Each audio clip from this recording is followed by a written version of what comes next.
Yeah. Okay, I think I will just have about 10 to 15 minutes for the presentation. This is my, I made this to share with everyone. It's not only for AP classes, but for pre-AP classes. And from my understanding that our conversation is regarding the pre-AP levels. So I think this will give you some idea, hopefully that, yeah, that we can share as a group.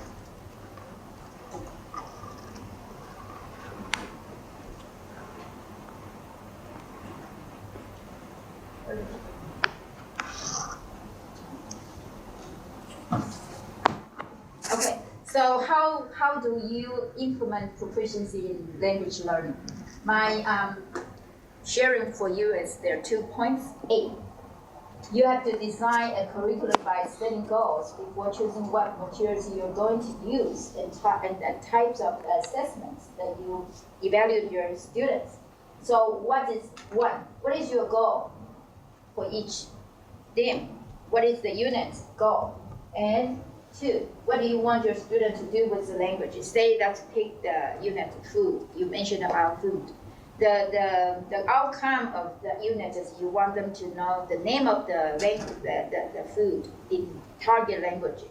And maybe you want them to be able to tell you the recipe of a particular specific dish, or you want them to be able to talk and order food in the restaurant. So that's what you want them to do. And so what do they need to know? You provide them with all the vocabulary, all this maybe culture show or slides to show them what this food is about. And B, you have to design all the activities that you want them to reach your goal, the outcomes. So there are 4 areas that every teacher is doing daily. It's these 4 areas: reading, writing, listening, speaking. And today I want to focus on writing only. I think most of you know how to do speaking very well, and also reading. You provide them with all the pamphlets about food or maybe menus.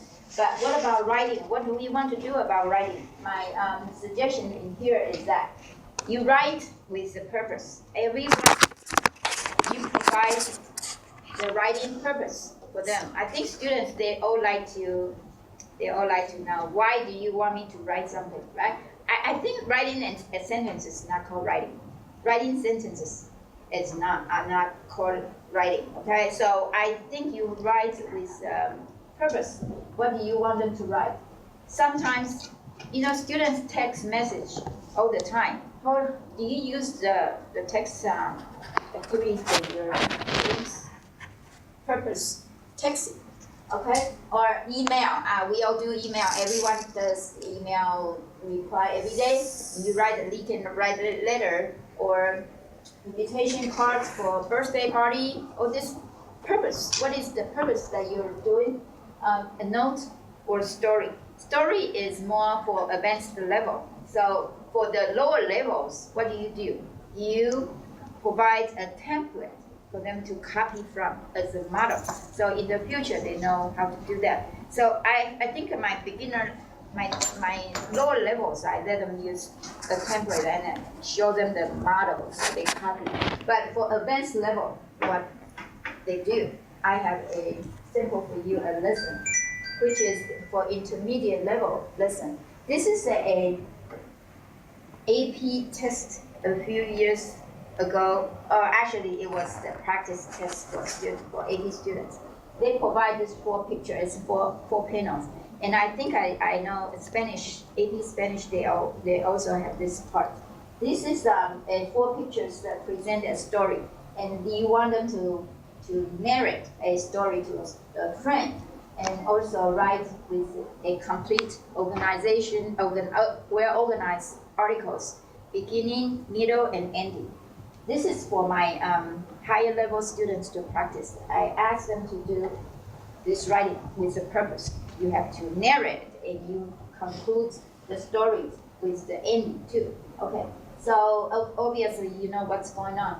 The lady took a taxi to a train station, and she forgot her ticket So she rushed out to the door to find the taxi driver and asked if he can find the ticket from her.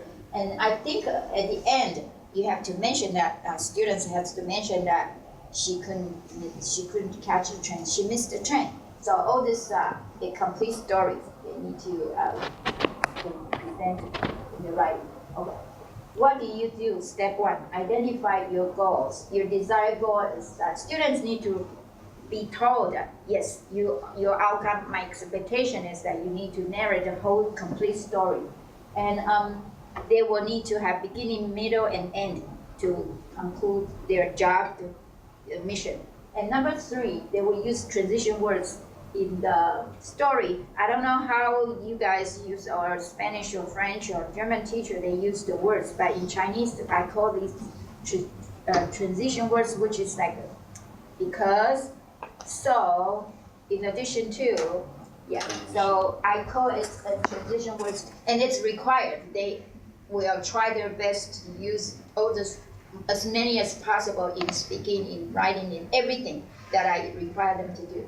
And step 2 is that you determine acceptable evidence, the assessment. And what my assessment was, I used the scoring rubric based on the AP scoring guidelines, but it's like more simplified.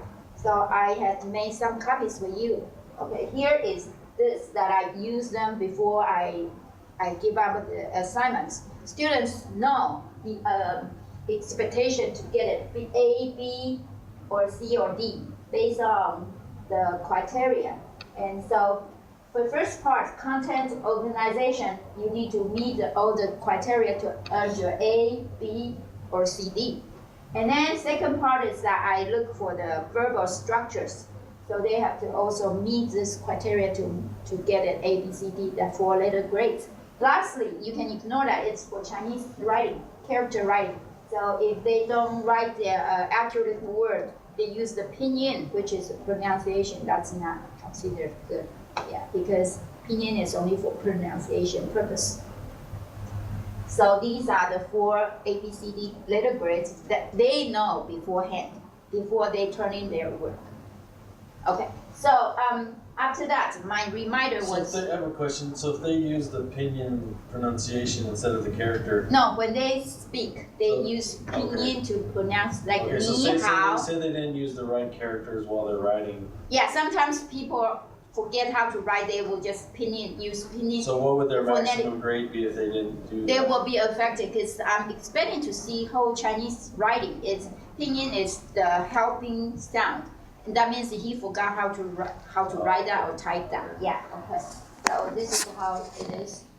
And my reminder says that I hope that all the proficiency levels, we all know, we are all aware, all teachers, as teachers, you know that you should begin at the lowest level and work it upwards to your last level, like AP Chinese or AP Spanish.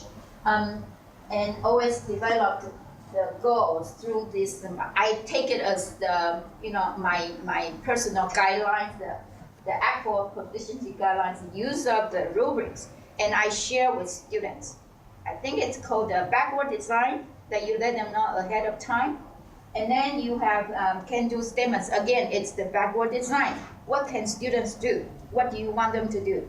And lastly, I think students' self-reflection is important. They want to see how they're doing, and in other words, they have the control of their own learning process and let them see, progress throughout times. Okay, so that is my presentation, short, but I hope that I hit the point. Okay. All right, thank you. Good job. Can you email that to us? I'm going to give you the handout. Email the whole thing? Yeah. Oh, the whole, yeah, sure, I did this last night, yeah. Yeah, because that's... I don't know if it is true or not. I missed a couple of points while I was typing. Yeah.